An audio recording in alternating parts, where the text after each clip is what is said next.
Há momentos na vida em que tudo em que você acredita se despedaça num instante. Meu nome é Britney e, por 8 longos anos, fui eu quem manteve minha família unida, pagando suas contas, comprando suas compras, garantindo que nunca ficassem sem remédios ou um teto sobre suas cabeças. Eu achava que era isso que significava ser uma boa filha. Eu acreditava que amor era sacrifício. Mas então, 3 semanas atrás, tudo mudou. Sentei-me no escritório do meu advogado de família, com o coração disparado, enquanto lia o testamento que minha mãe havia redigido. 2 casas, o legado dos nossos avós, deixadas inteiramente para meu irmão desempregado, Jake. Meu nome? Em lugar nenhum. Nem uma única palavra. Olhei para minha mãe em busca de uma explicação e tudo o que ela conseguiu dizer foi: Jake precisa de segurança. Você já tem sua própria vida. Aquilo me magoou mais do que qualquer palavra que eu já tenha ouvido. Depois de anos de sacrifícios, meu coração se partiu. Fiz uma escolha. Chega de apoio financeiro, chega de invisibilidade. O que se seguiu foram semanas de silêncio e momentos de ruptura. Suas contas foram cortadas, suas lutas se tornaram reais e a verdade sobre a falta de responsabilidade de Jake e sua cegueira foi finalmente exposta. Antes de contar o que aconteceu em seguida, quero que você comente abaixo de onde você está assistindo. Vamos nos conectar através desta história. Agora, fique comigo, porque o que aconteceu mudou tudo o que eu pensava saber sobre família, amor e autoestima. Por 8 anos, vivi uma vida que poucos já viram, o tipo de vida pintada em pinceladas invisíveis de sacrifício e devoção silenciosa. Meu nome é Britney. Durante o dia, sou engenheira de software, com um emprego fixo em uma movimentada empresa de tecnologia no centro da cidade. Mas, além das paredes do escritório, eu era a âncora invisível da minha família, aquela que garantia que meus pais idosos nunca deixassem de pagar uma parcela. Fossem as compras de supermercado, os remédios, as consultas médicas ou a manutenção de 2 casas de família que se erguiam como monumentos ao trabalho árduo e aos sonhos dos nossos avós. Nunca reclamei. Como poderia? Durante anos, pensei que o amor era assim, altruísmo, uma doação constante e sem expectativas. Dediquei meu coração e meu salário para manter minha família à tona, enquanto meu irmão Jake parecia vagar sem rumo, perseguindo ideias de negócios fracassadas, pulando de empregos que nunca duravam e vivendo sob o teto dos meus pais, intocado por responsabilidades. No entanto, por trás da fachada de dedicação, meu coração era um campo de batalha. Havia noites em que eu ficava acordado, com o peso da exaustão se acomodando como uma pedra no meu peito. Momentos em que cancelava compromissos com amigos para levar minha mãe a compromissos, ou recusava oportunidades de perseguir meus próprios sonhos, tudo para que eles não se perdessem. O ressentimento silencioso fervilhava silenciosamente ao lado do meu amor, uma tempestade conflituosa se formando dentro de mim, que eu lutava para nomear. Então chegou aquele momento, aquele que destruiu tudo o que eu pensava saber sobre família, lealdade e sacrifício. Sentada no escritório de um advogado, agarrada a papéis que pareciam cacos de uma confiança quebrada, descobri uma verdade amarga demais para engolir. O testamento que minha mãe havia redigido deixava as 2 casas da família, não para mim, a filha que mantinha a casa viva, mas apenas para Jake, o irmão que nunca havia contribuído com $1. Nem uma palavra para mim. Era como se meus anos de trabalho árduo tivessem evaporado da noite para o dia. Minha mãe evitou meu olhar, com os olhos turvos por uma mistura de culpa e teimosia, dizendo que Jake precisava de segurança, enquanto eu já tinha uma vida própria. As palavras ardiam como uma acusação: você não é da família. Eu queria gritar, enfiar aqueles papéis de volta naquela cadeira de couro e tentar trazê-los de volta à razão. Mas o que saiu foi uma verdade áspera, atravessando anos de negação, a segurança que eu havia proporcionado a eles não significava nada. A viagem para casa foi um borrão. Memórias me inundaram, de jantares de aniversário perdidos, férias sacrificadas e $5.000 emprestados a Jake para o seu sonho de food truck que fracassou em 6 meses. A matemática era cruel e precisa, mais de $200.000 eu havia investido naquela família e ainda assim excluído do seu legado. Eu me senti usado. Traído. No entanto, enterrado sob a raiva, havia algo mais sombrio, a tristeza pela família que eu pensava ter, pela versão dos meus pais em que eu queria acreditar. Enquanto eu estava sentada sozinha naquela noite, agarrada a uma pasta com todos os recibos e extratos bancários, percebi que não se tratava apenas de dinheiro. Tratava-se de ser invisível, não amada e não reconhecida pelas mesmas pessoas que eu chamava de família. Naquele cadinho de dor, uma semente de mudança criou raízes. Eu não seria mais o sacrifício silencioso. Em meio à névoa da tristeza, uma voz da razão sussurrou: a senhora Rodrigues, nossa vizinha e testemunha silenciosa desses anos de sacrifício. Ela tinha visto o preço que isso custou aos meus pais, o racionamento das compras, o peso das contas a pagar. Quando ela me disse que nunca soube o que eu estava fazendo por eles, que eu tinha mais coragem do que qualquer outra pessoa na família, isso foi tanto uma validação quanto um lembrete claro de como eu me sentia sozinha. E então havia minha terapeuta, doutora Sara, uma presença compassiva que me ajudou a navegar pelo caos interior. Ela nomeou o que eu estava sentindo: luto. Luto não apenas pela minha família, mas pela ilusão dela. Ela me incentivou a enxergar com clareza, a valorizar meu próprio valor e a estabelecer limites mesmo quando parecia impossível. À medida que me fortalecia com essas vozes externas à minha família, preparei-me para um acerto de contas, não apenas com meus pais, mas com a vida que eu precisava resgatar. O sacrifício silencioso chegaria ao fim. E as consequências, dolorosas e libertadoras, estavam apenas começando. No dia em que descobri o testamento, o ar no escritório do advogado parecia impossivelmente pesado, denso com um silêncio que gritava em meus ouvidos. Sentada em frente ao Sr. Anderson, nosso advogado de família desde criança, senti minhas mãos tremerem enquanto desdobrava aquelas páginas que desvendariam tudo o que eu pensava saber sobre minha família. A princípio, esperei que fosse um erro. Talvez um erro de impressão, uma cláusula esquecida. Mas, enquanto meus olhos traçavam as palavras repetidamente, a verdade se instalou como uma pedra no meu peito. Todas as propriedades da nossa família, a casa na Rua Maple, onde cresci, e o imóvel alugado na Avenida Wake, foram legadas exclusivamente a Jake. Meu irmão Jake. O irmão que não tinha um emprego fixo há anos, que vivia sob o teto dos meus pais, livre de responsabilidades. E então, nenhuma menção a mim. Nem uma única palavra. Nem um indício de que eu havia sido guardião silencioso da sobrevivência desta família por quase uma década. Minha voz falhou quando eu disse: deve haver algum engano. Mas a expressão desconfortável no rosto do Sr. Anderson me disse o contrário.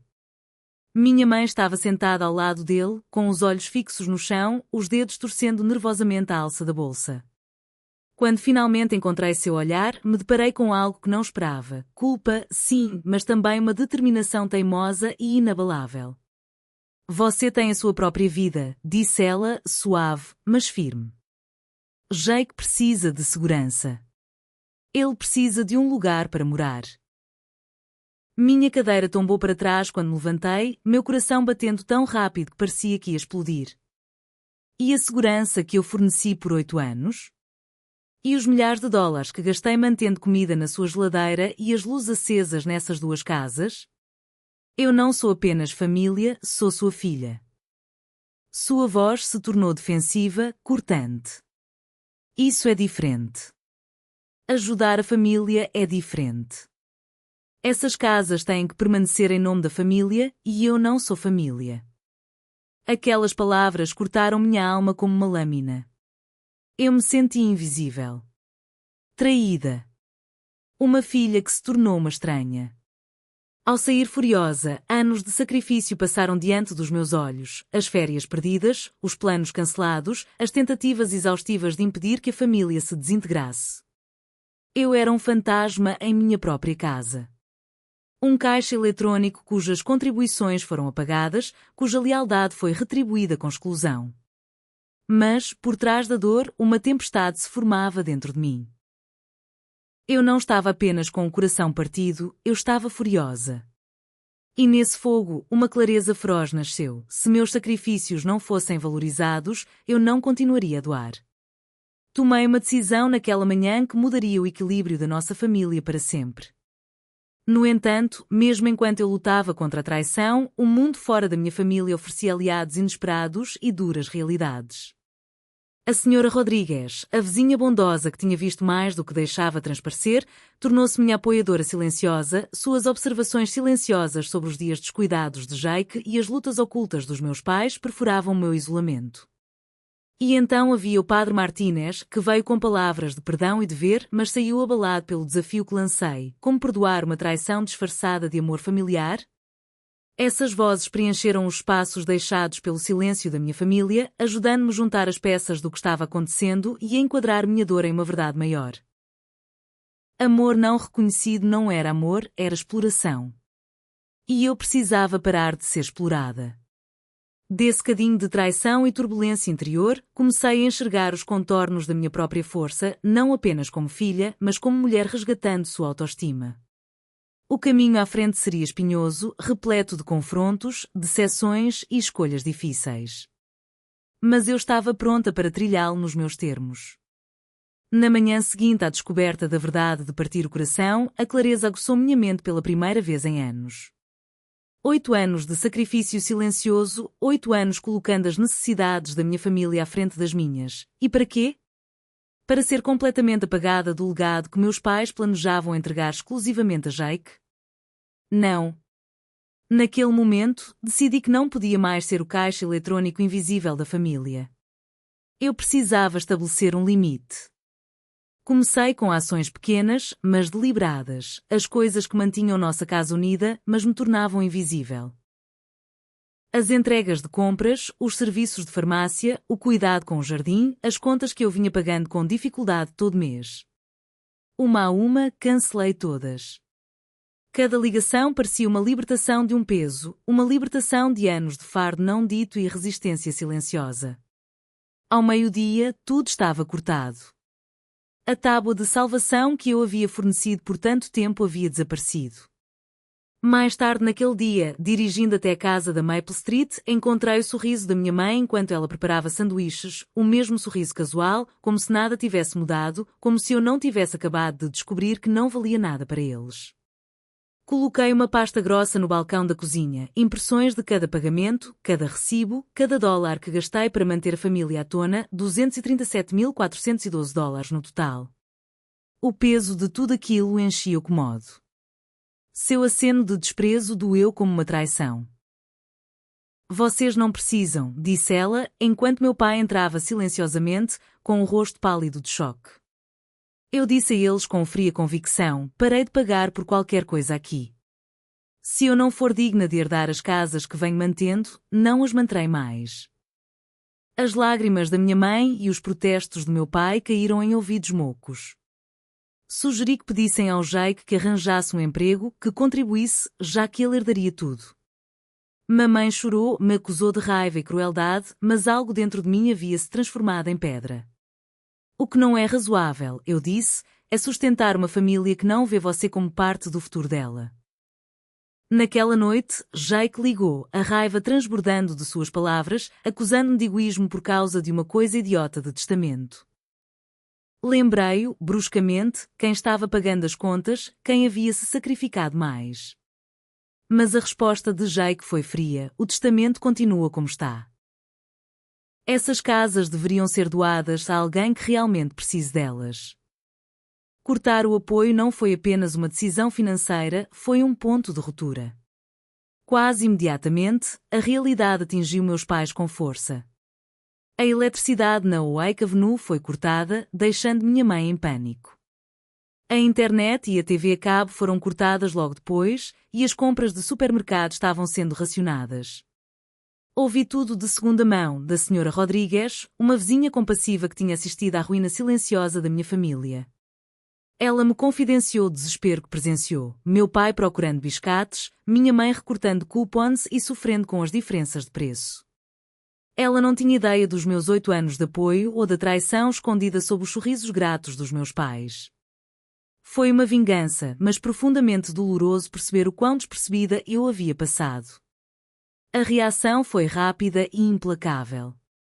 Ligações de parentes que não falavam comigo há anos me acusavam de crueldade e abandono.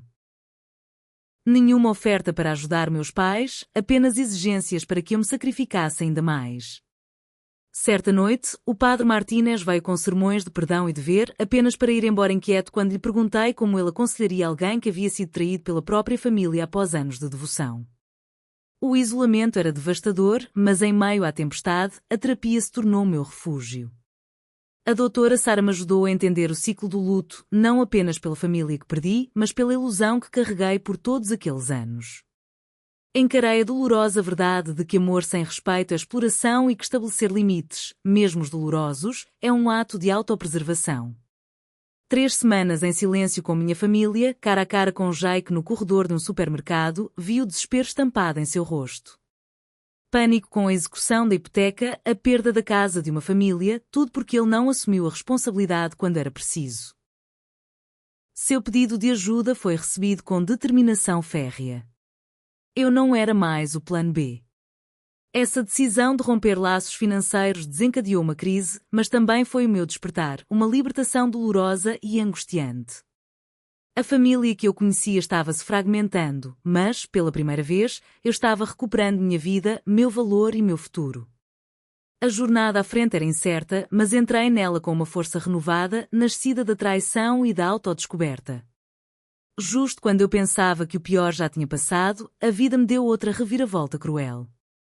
O telefonema chegou bem cedo numa manhã, a voz trêmula da minha mãe mal se ouvia através do telefone. Britney, por favor, tem uma coisa que eu nunca te contei, a casa na Wake Avenue ainda tem uma hipoteca alta e estamos 3 meses atrasados. Meu coração caiu como uma pedra. 3 meses atrasado? Durante anos, eu vinha pagando a hipoteca sem saber. O dinheiro extra que eu pensava ser para o IPTU tinha sido discretamente canalizado para cobrir dívidas que meus pais nunca mencionaram. O peso daquela traição era sufocante. Enquanto os soluços da minha mãe transbordavam na linha, ela falava de avisos de execução hipotecária, prazos legais e uma dívida de $87.000 pairando sobre a casa que Jake deveria herdar. A ironia era cortante. O dinheiro que eu havia ganhado e sacrificado agora estava sendo usado para ameaçar a perda de um legado do qual eu estava excluída. Sentei-me na cozinha, olhando fixamente para a parede, imerso em descrença. A constatação me atingiu com mais força do que qualquer golpe. Eu havia sido enganado, a espinha dorsal financeira de uma família que planejava me excluir do seu futuro. Eu tinha uma escolha, continuar sendo vítima ou assumir o controle nos meus próprios termos. Naquela noite, depois de horas de tormento inquieto, peguei o telefone e liguei para Jake. Pela primeira vez, o silêncio entre nós não era apenas constrangedor, era carregado de desespero. Eu lhe disse sem rodeios, você está prestes a perder uma das únicas coisas que herdou. Sua resposta foi uma mistura de descrença e negação. Por que eu deveria ser o único a consertar isso? Perguntou, tentando disfarçar o pânico na voz com bravatas sobre empreendedorismo e precisar ajudar a mamãe e o papai. Não acreditei. A verdade era clara, ele nunca havia assumido responsabilidades e, agora que as consequências estavam batendo à porta, esperava que outra pessoa o salvasse. Dei o ultimato, você herdou a casa. É você quem precisa se impor.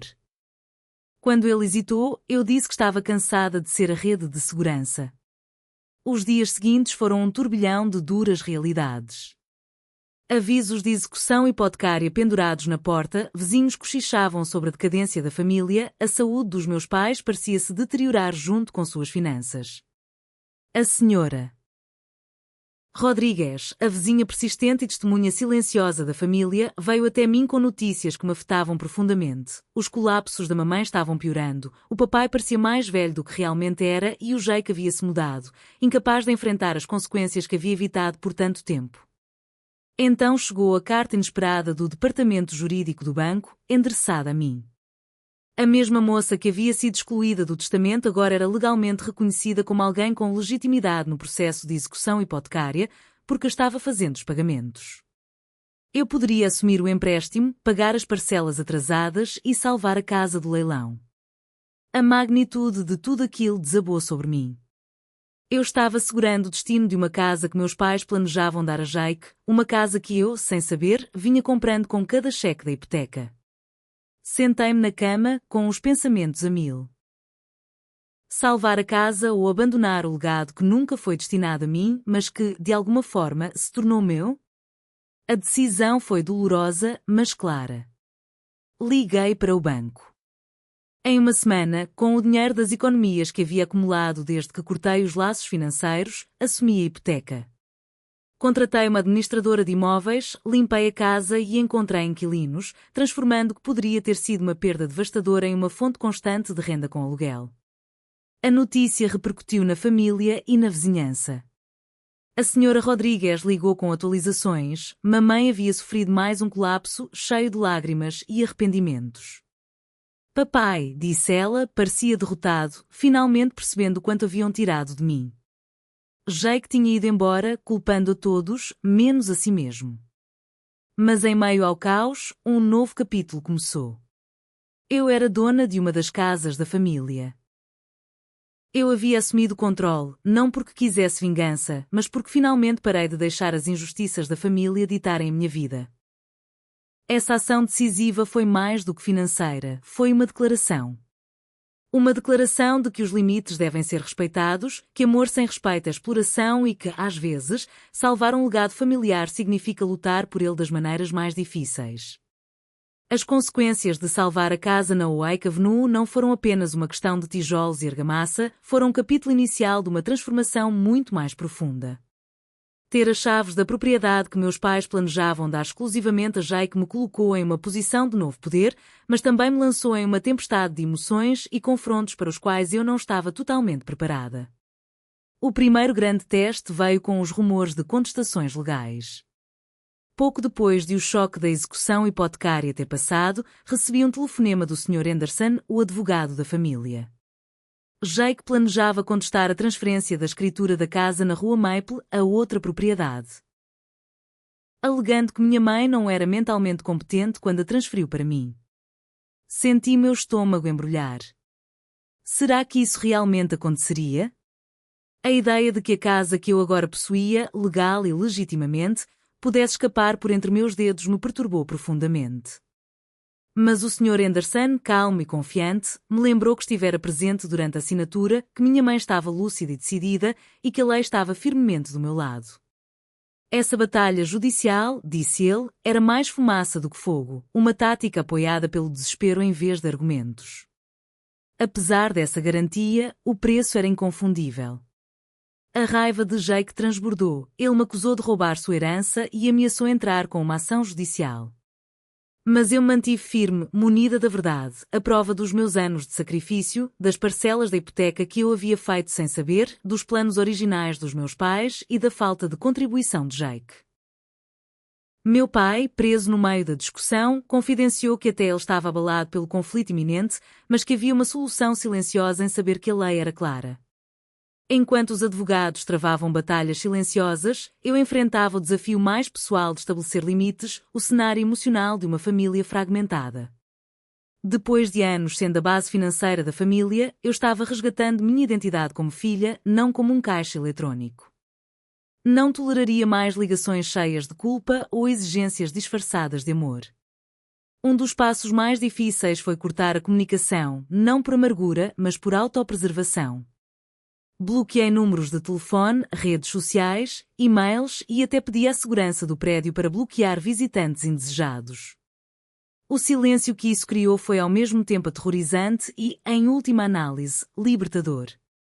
A pressão dos apelos e recriminações constantes se dissipou, dando-me o espaço que eu não sabia que precisava. Durante esse período, a terapia com a doutora Sarah se tornou minha âncora. Ela me ajudou a desmantelar a culpa que eu carregava, culpa enraizada em anos de lealdade equivocada e nas expectativas sociais sobre o que uma boa filha deveria ser. Aprendi a reconhecer que amor sem respeito não é amor, mas exploração disfarçada de obrigação familiar. Na solidão dessas sessões, comecei a reconstruir meu senso de identidade, independentemente dos papéis que me eram impostos.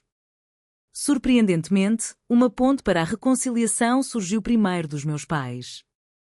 Após meses de turbulência, eles se aproximaram, não com exigências, mas com um ramo de oliveira. Mamãe pediu uma reunião carregando o envelope pardo que continha a escritura da casa na Rua Maple, um gesto simbólico e tangível de desculpas e reconhecimento. Suas lágrimas, suas palavras de arrependimento e a profunda admissão de seus erros romperam anos de conflito. Sentei-me em frente a ela, debatendo-me com a possibilidade de perdão e sua possível concretização. Este momento não era para apagar o passado, mas para reconhecê-lo, e abriu as portas para redefinirmos nosso relacionamento em um terreno novo e mais firme. Jake, por sua vez, retirou-se da briga. A batalha jurídica desmoronou quando seu advogado percebeu a fragilidade do caso e, logo depois, Jake se mudou, cortando laços com todos nós. A dor da sua ausência era profunda, mas o alívio também. Eu não suportava mais o peso de tentar manter unida uma família que se recusava a me ver. Lentamente, a dinâmica mudou. Encontrei um ritmo, jantares semanais com meus pais, onde a conversa não era ofuscada pela pressão financeira, telefonemas nos quais eu era vista como filha deles, não como banco. Meu pai começou a trabalhar como voluntário no banco de alimentos local, encontrando um propósito além das preocupações financeiras. Minha mãe se juntou a um clube do livro e a uma aula de pintura, aprendendo a viver com os recursos que eles antes me escondiam. Esta família em evolução, construída com base no respeito e na honestidade, em vez de na obrigação e no ressentimento, era frágil, mas real. Era um testemunho da dura verdade que eu havia aprendido. Às vezes, para salvar o que importa, é preciso primeiro se livrar do que é tóxico. De pé na cozinha onde minha avó costumava preparar os jantares de domingo, um lugar rico em memórias e carinho, finalmente compreendi a verdadeira forma de família. Não era aquela à qual eu me apegava, aquela repleta de ressentimentos, obrigações e decepções não expressados, mas uma família nova e frágil, construída com base no respeito e na honestidade. Os anos que se seguiram à tempestade da traição e da execução hipotecária trouxeram desafios que eu não havia previsto. A cura não foi um momento repentino e mágico. Foi um processo lento e deliberado de filtrar a dor, a raiva e a decepção, abrindo espaço para o perdão e a compreensão. Mamãe e papai, antes pilares que eu sustentava sozinha, agora enfrentavam as consequências de suas escolhas com humildade. A saúde deles havia vacilado sob o peso da turbulência financeira e emocional. No entanto, vê-los se adaptando à vida dentro de suas possibilidades, papai se voluntariando no banco de alimentos, mamãe se dedicando à pintura em aquarela, despertou algo dentro de mim. Era esperança entrelaçada com tristeza, uma esperança de que mesmo famílias fragmentadas pudessem encontrar novas maneiras de prosperar. A ausência de Jake pairava pesadamente no ar, um lembrete do custo das escolhas feitas e dos caminhos trilhados. Quando ele me procurou anos depois, verdadeiramente mudado e buscando um novo começo, eu me aproximei com uma esperança contida. A confiança que havia sido quebrada precisava de mais do que desculpas. Precisava de provas, responsabilidade e respeito pelos limites que eu tanto lutei para estabelecer. Por meio de sessões de terapia com a doutora Sara, passei a entender as lições profundas que vivi, que se defender não é egoísmo, é essencial, que amor sem respeito é exploração disfarçada e que, às vezes, o amor mais difícil significa se recusar a ser cúmplice do seu próprio apagamento. Os gestos de reconciliação que recebi, uma escritura transferida voluntariamente pela minha mãe, com Jake aos poucos reconstruindo a confiança, não foram apenas atos de generosidade, mas reconhecimentos de erros passados e um compromisso com a cura. A família que eu havia perdido se foi, mas a família que eu estava criando era mais real, mais autêntica e mais resiliente. A casa na Oak Avenue, outrora um símbolo de traição, tornou-se uma fonte de estabilidade quando aluguei para uma família amorosa, transformando a dor em propósito. A casa na Maple Street, onde minha linhagem e memórias prosperaram, tornou-se um santuário, um lugar onde o amor fluía em ambas as direções, entre o passado e o presente, entre mim e aqueles que vieram antes, e entre mim e aqueles que ficaram. Vizinhos como a Sra. Rodrigues, que acompanharam essa jornada, costumam dizer que eu economizei mais do que casas, eu me salvei e reformulei o significado de família. Os parentes que antes me chamavam com julgamentos foram ficando em segundo plano, substituídos por conexões genuínas baseadas no respeito e não na obrigação. Ao refletir sobre tudo isso, percebo que o verdadeiro legado não tem a ver com propriedade ou dinheiro, mas sim com limites honrados, respeito conquistado e amor dado livremente, sem amarras. Trata-se de saber que, às vezes, as famílias precisam se desfazer antes que possam se reconstruir mais fortes e saudáveis. Esta não é apenas a minha história de batalhas financeiras ou testamentos. É um testemunho da força necessária para se resgatar e da coragem necessária para perdoar, não porque esquecemos, mas porque superamos a dor. A família que tenho agora é menor, sim, mas é uma família por escolha. Uma família onde o amor e o sacrifício fluem em ambas as direções. Muito obrigada por terem dedicado seu tempo para assistir a este vídeo. Seu apoio significa muito para mim. Se você achou esta história significativa, curta, compartilhe com seus amigos e inscreva-se no canal para mais conteúdo sincero. Adoraria saber sua opinião. Deixe um comentário abaixo com seu feedback e sugestões para que possamos continuar a melhorar e crescer juntos. Seu engajamento ajuda esta comunidade a prosperar e eu realmente aprecio cada um de vocês. Obrigada novamente por estarem aqui.